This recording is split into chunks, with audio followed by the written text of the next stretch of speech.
बिस्मिल्लाहिर्रहमानिर्रहीम। अस्सलाम वालेकुम dear students, I am Adil Razzaq. Dear students, मैंने पिछले कुछ दिनों में आपको जो है स्मार्ट स्टडी प्लान के हवाले से कुछ वीडियो लेक्चर बना के आपके साथ शेयर किए थे, जिनका बहुत अच्छा रिस्पॉन्स रहा और बहुत से स्टूडेंट्स ने पजीराई की, तो आप सबका शुक्रिया। अब इसके बाद बहुत से बच्चों ने जो है ये चीज़ें पूछनी शुरू की हैं कि सर हमें पढ़ने के हवाले से गाइडलाइन दें कि हमें तैयारी कैसे करनी चाहिए।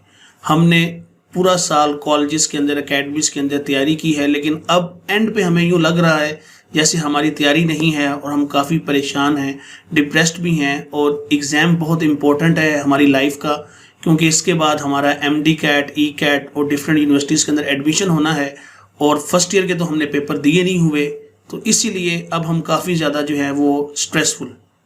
तो पहली बात यह है डियर स्टूडेंट्स कि जो fear is not good for greatness. सबसे पहले अपने दिमाग में ये बात बिठाएं कि डर किसी भी मसले का हल नहीं है। अगर आपने कोई चीज़ ज़िंदगी में अचीव करनी है तो सबसे पहले जो फियर ऑफ लूजिंग है इसको अपने माइंड से निकालें, ठीक है।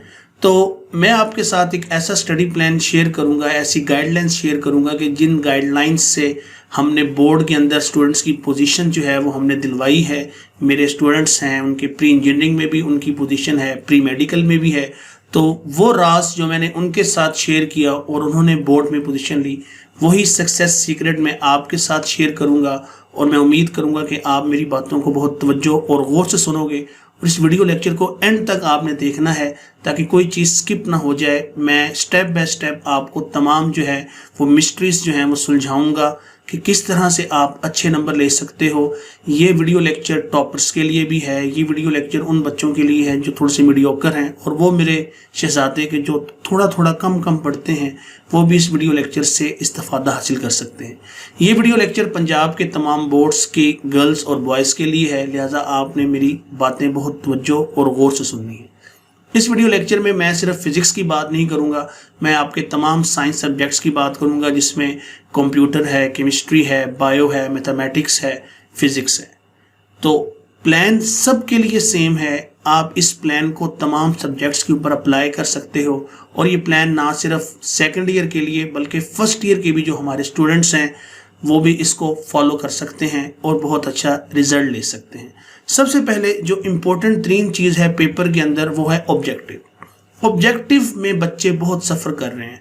बीइंग टीचर, मैं कॉलेज एकेडमी के अंदर जब बच्चों के पेपर चेक करता हूं तो नज़र आता है कि बच्चों का जो थ्योरी वाला सेक्शन है वो तो 100/100 होता है, लेकिन MCQs में आके बच्चे डगमगा जाते हैं और बच्चे फिर हमसे ये डिमांड करते हैं कि सर हमें कोई ऐसा आप जादू बता दें, कोई ऐसा मैजिक बता दें, कोई ऐसा तावीज़ दे दें कि हमारे MCQs गलत ना हो। तो इसके लिए सबसे इम्पोर्टेंट हल क्या है कि आप जितनी ज़्यादा हो सके MCQ की प्रैक्टिस करें और सिर्फ किसी एक की बुक या किसी एक आप किताब के ऊपर इन्हसार ना करें, बल्कि आप डिफरेंट की books, different helping material, different notes से आप मदद लें। आप स्कॉलर फिजिक्स यूज़ कर सकते हैं, कॉलेज फिजिक्स, इल्मी ऑब्जेक्टिव, इस तरह डिफरेंट की बुक्स मार्केट के अंदर अवेलेबल हैं। तो वो जो स्टूडेंट्स जो टॉपर हैं उनके लिए तो लाजमन है कि वो जितने ज़्यादा हो सके वो MCQs करें। बुक की लाइंस को देखें, साइड इंफॉर्मेशंस को देखें, जो टीचर पढ़ाते हुए आपको कुछ चीज़ें बताते हैं, लिखवाते हैं, उनको अब आपने रिवाइज करना है अच्छी तरह से। और MCQ की इस तरह ही प्रैक्टिस होती है कि आप बार बार करें। दूसरी इंपॉर्टेंट बात कि आपने पास्ट पेपर्स के तमाम MCQs आपने करने हैं। ये टॉपर्स के लिए भी है, मीडियोकर के लिए भी, और जो हमारे बिलो एवरेज वो बच्चे जो शहजादी कैटेगरी है उसके बच्चे भी, कि भाई आप लोग पास्ट पेपर के MCQs लाजमी करें। उसके बाद एक इम्पॉर्टेंट मैं आपके साथ शेयर कर रहा हूँ मिस्ट्री, वो ये है कि आप एक ब्लैंक पेज पकड़ें, उसके ऊपर आप चैप्टर वाइज जो हैं फार्मूलास और इम्पोर्टेंट बातें जो आपको लगता है कि ये हमें लिखवाई गई हैं वो आप लिख लें। स्टूडेंट्स, अभी मैंने आपके साथ एक सीक्रेट शेयर किया कि आपने एक ब्लैंक पेज ले लेना है और उसके ऊपर आपने फार्मूलास जो हैं वो लिख लेने हैं। इससे ये होगा कि आपके माइंड में एक मैप बन जाएगा कि अच्छा ये एक चैप्टर है, इस चैप्टर के अंदर ये इंपॉर्टेंट चीज़ें हैं और ये मुझे तरतीब से जो है वो आती हैं। तरतीब बहुत इंपॉर्टेंट है। तरतीब अगर आपके माइंड में कंसेप्ट्स की है तो believe me you will get very good marks. उसके बाद MCQs के लिए मैं आपको जो है अपना चैनल रेफ़र करूंगा कि आप मेरे चैनल पे जाएं, वहाँ प्लेलिस्ट बनी हुई हैं पार्ट 1 पार्ट 2 की, वहाँ से आप MCQs की प्रैक्टिस करें। और इसके साथ साथ इस वीडियो लेक्चर की डिस्क्रिप्शन में मैं लिंक रख दूंगा, एक गूगल ड्राइव का फोल्डर होगा, वहाँ पे आप जाइए तो वहाँ पर आपको MCQs के PDF फाइल मिल जाएगी, वहाँ से भी आप MCQ प्रैक्टिस कर सकते हैं। इसके बाद जो दूसरा इम्पोर्टेंट हमारा पोर्शन होता है पेपर का, वो होता है जी short questions. Believe me this is the most important part, क्योंकि आप ये समझ लें कि मोर देन 50% जो आपका पेपर है उसके जो नंबर हैं वो शॉर्ट क्वेश्चंस पे डिपेंड करते हैं। आपके पास फिजिक्स के अंदर, केमिस्ट्री के अंदर, बायो के अंदर, इस तरह मैथमेटिक्स के अंदर जो मोर देन 50% मार्क्स हैं पेपर के, वो शॉर्ट क्वेश्चंस पे हैं।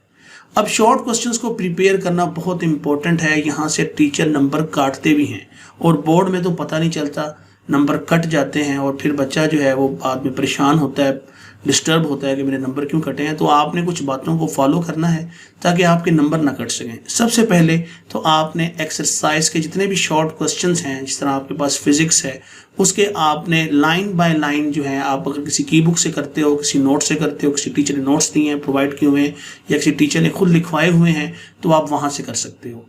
मैंने भी तमाम जो आपके पास पार्ट 1 पार्ट 2 की फिजिक्स की बुक्स हैं उसके मैंने शॉर्ट क्वेश्चंस और न्यूमेरिकल स्टेप बाय स्टेप मैंने सॉल्व किए हुए हैं। वो नोट्स भी आपको गूगल ड्राइव के फोल्डर के अंदर मिल जाएंगे, लिंक डिस्क्रिप्शन में होगा। इसके बाद try to answer according to question. जो चीज़ पूछी गई है क्वेश्चन के अंदर उसके मुताबिक आंसर करें। समटाइम्स आपने येस और नो में आंसर करना होता है, समटाइम्स एक क्वेश्चन के मल्टीपल पोर्शंस होते हैं, तो आपने हर पोर्शन को अलग से जो है वो आपने सॉल्व करना है, ठीक है, तभी आपको पूरे नंबर मिलेंगे, अदरवाइज काम खराब है। अगर कोई क्वेश्चन है उसके अंदर मैथमेटिकल फॉर्म पूछी गई है तो आप लाजमी लिखें, ठीक है, और बाकायदा उसको बोल्ड करके लिखें। इस तरह अगर किसी शॉर्ट क्वेश्चन में डायग्राम है तो डायग्राम भी लाजमी बनाएं और नीट एंड क्लीन बनाएं। डायग्राम आप कोशिश करें आप पेन से या मार्कर से, जिस तरह भी आपको लगता है, लेड पेंसिल से आपने नहीं बनानी, ये याद रखिएगा। और ज़्यादा बेहतर अप्रोच ये है कि आप उसको मार्कर से बनाएं और उसको साइडों में आप बॉक्स में इनक्लोज करें। उसके बाद while solving question paper like comparison या डिफरेंशिएशन वाले सवाल आते हैं तो वो आपने कॉलम फॉर्मेट में करना है, दरमियान में लाइन लगाएं, ठीक है। अब ये नहीं करना कि पहले आप लिख लो बाद में लाइन लगाओ, फिर उससे सिमेट्री डिस्टर्ब होती है। तो कोशिश करनी है आपने कि पहले आप लाइन लगाओ और बाद में आप उसको सॉल्व करो।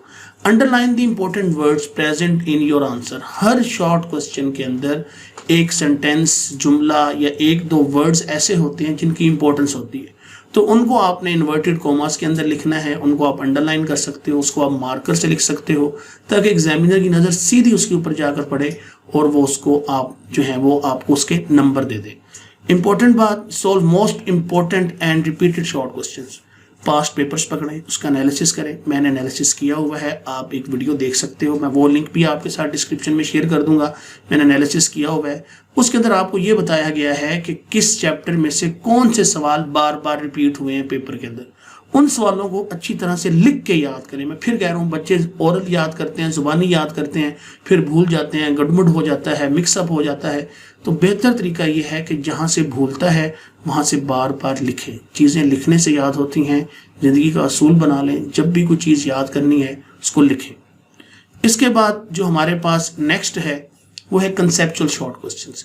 ये एक ऐसा पोर्शन है कि जहाँ बच्चा बहुत ज़्यादा जो है मार खाता है और हमसे पूछता है कि सर ये बताएं कि सारे जो शॉर्ट क्वेश्चंस हैं ये एक्सरसाइज से ही आते हैं या अंदर से भी आ सकते हैं। तो बिल्कुल जी, अंदर से भी शॉर्ट क्वेश्चंस आते हैं। अगर मैं रेशियो की बात करूं तो मैं कहता हूं कि 65% एक्सरसाइज शॉर्ट क्वेश्चंस और 35% कंसेप्चुअल शॉर्ट क्वेश्चन। अब ये कंसेप्चुअल शॉर्ट क्वेश्चन होते कहाँ से?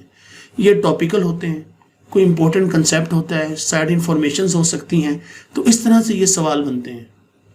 इन सवालों की प्रैक्टिस के लिए बुक के टॉपिक्स को अच्छी तरह से पढ़ें, जो टीचर्स ने आपको लेक्चर दिए हैं उनको अच्छी तरह से देखें, साइड इंफॉर्मेशंस को देखें, और आप डिफरेंट की बुक्स की मदद भी ले सकते हो। वंस अगेन स्कॉलर फिजिक्स है, कॉलेज फिजिक्स है, इल्मी है, तो इनके अंदर उन्होंने कंसेप्चुअल शॉर्ट क्वेश्चंस के आंसर दिए होते हैं। तो मैं आपसे बात कर रहा था कि आप डिफरेंट की बुक्स को यूज़ कर सकते हो अपने कंसेप्चुअल शॉर्ट क्वेश्चंस की प्रिपरेशन के लिए। इसी तरह कंसेप्चुअल शॉर्ट क्वेश्चंस जो हैं वो आप पास्ट पेपर से भी तैयार करें। पास्ट पेपर्स के अंदर देखें कौन सा सवाल है जो बार बार रिपीट हुआ है, ठीक है। मैं अगर मिसाल दूं तो फिजिक्स के अंदर चैप्टर नंबर 12 इलेक्ट्रोस्टैटिक के अंदर एक शॉर्ट क्वेश्चन है, डिफरेंशिएट या right comparison between electric forces and gravitational forces. तो ये सवाल आप ये समझ लें कि तकरीबन हर साल ही आया है, कंसेप्चुअल है, अंदर से आ रहा है, ठीक है। तो इस सवाल को आपने बार बार जो है लिख के आपने प्रैक्टिस करनी है। तो इस तरह से आपकी जो है ये कंसेप्चुअल शॉर्ट क्वेश्चन वाला पोर्शन भी जो है, इसका जो डर है, फियर है, वो खत्म हो जाएगा। एक इंपॉर्टेंट बात कि अगर आपको लगता है कि कंसेप्चुअल शॉर्ट क्वेश्चन आपको बहुत अच्छी तरह से आता है और जो कंटेंट पूछा गया है वो आप बिल्कुल 100/100 लिखोगे, तब आप कंसेप्चुअल शॉर्ट क्वेश्चन जो है वो आप करें। अदरवाइज अगर आपके पास चॉइस है और आप उस चॉइस को अवेल कर सकते हैं, तो मैं आपको नसीहत करूंगा कि आप कंसेप्चुअल शॉर्ट क्वेश्चन को अवॉइड करो, क्योंकि यहाँ पर question to question answer vary करता है। इसीलिए यहाँ पर एक राइट आंसर को जो है जस्टिफाई करना मुश्किल होता है एग्जामिनर के लिए। इसीलिए आप प्रेफरेंस दें कि आप सबसे पहले एक्सरसाइज के शॉर्ट क्वेश्चन ही करें, ठीक है। इसके बाद डियर स्टूडेंट्स हमारे पास लॉन्ग क्वेश्चन भी बड़ा एक इंपॉर्टेंट पार्ट है। लॉन्ग क्वेश्चंस के लिए वंस अगेन मैं आपको रेफर करूंगा कि आप स्कॉलर फिजिक्स जो है, कॉलेज फिजिक्स, इस तरह जो है डिफरेंट की बुक्स आप उनसे प्रिपेयर करें, या जो टीचर्स ने आपको लेक्चर नोट्स लिखवाए हैं आप उनसे प्रिपेयर कर सकते हैं, जैसे आपको सूटेबल हो। लॉन्ग क्वेश्चंस के अंदर आपने पास्ट पेपर्स को देखना है। ये देखें कि कौन सा क्वेश्चन कितनी दफा रिपीट हुआ है। मिसाल के तौर पर मैं अगर बीइंग फिजिक्स टीचर अगर मैं बात करूं तो इलेक्ट्रोस्टैटिक्स के अंदर जो पैरेलल प्लेट कैपेसिटर वाला क्वेश्चन है वो सबसे ज्यादा आया है। इसके बाद अगर हम दूसरा देखें तो आपके पास electric potential due to a point charge at a point, वो सवाल भी बहुत दफा रिपीट हुआ है। तो आपने ये देखना है कि किस सवाल की वेटेज कितनी है, उसको उस हिसाब से प्रिपेयर करें, ठीक है। समटाइम्स अनसीन क्वेश्चन भी आ सकते हैं। ये नहीं कि अब जो पास्ट पेपर्स में आ रहे हैं हर साल वही है, ये लाजमी नहीं होता। ये सिर्फ एक गैस होता है, एक आइडिया होता है। तो एग्जामिनर चेंज भी कर सकता है। तो ये मैं आपको पहले बता रहा हूँ कि चीजें समटाइम्स चेंज हो जाती हैं। और फिजिक्स के अंदर ये बात बताना बहुत मुश्किल होता है, कहाँ से लॉन्ग आएगा, कहाँ से न्यूमेरिकल। बहुत से बच्चे ये सवाल करते हैं सर बता दें, ये चीज कंफर्म नहीं होती। अगर कोई आपको ये कहे भी तो वो आपके साथ जो है सिर्फ एनालिसिस बेस्ड बात कर रहा होगा या उसका अपना कोई गैस होगा, अदरवाइज ये कहीं भी 100% श्योर नहीं होता। उसके बाद अगर हम आगे बात करें तो वंस अगेन डेरिवेशन वाले क्वेश्चंस आते हैं, डायग्राम वाले क्वेश्चंस आते हैं, थ्योरी वाले क्वेश्चंस आते हैं। तो आपने क्वेश्चन को उसके अकॉर्डिंग बनाना है। अगर हम फिजिक्स की बात करें, अगर एसी जनरेटर है तो एसी जनरेटर की डायग्राम बनानी मस्ट है, उसकी वेव फॉर्म बनानी मस्ट है। इस तरह कोई डेरिवेशन वाला क्वेश्चन आ जाता है, एनर्जी स्टोर इन इंडक्टर, तो वो पूरी डेरिवेशन है। तो वहां पे आपने डेरिवेशन प्रॉपर तरीके से करनी है, फिर ही आपको नंबर पूरे मिलेंगे, ठीक है।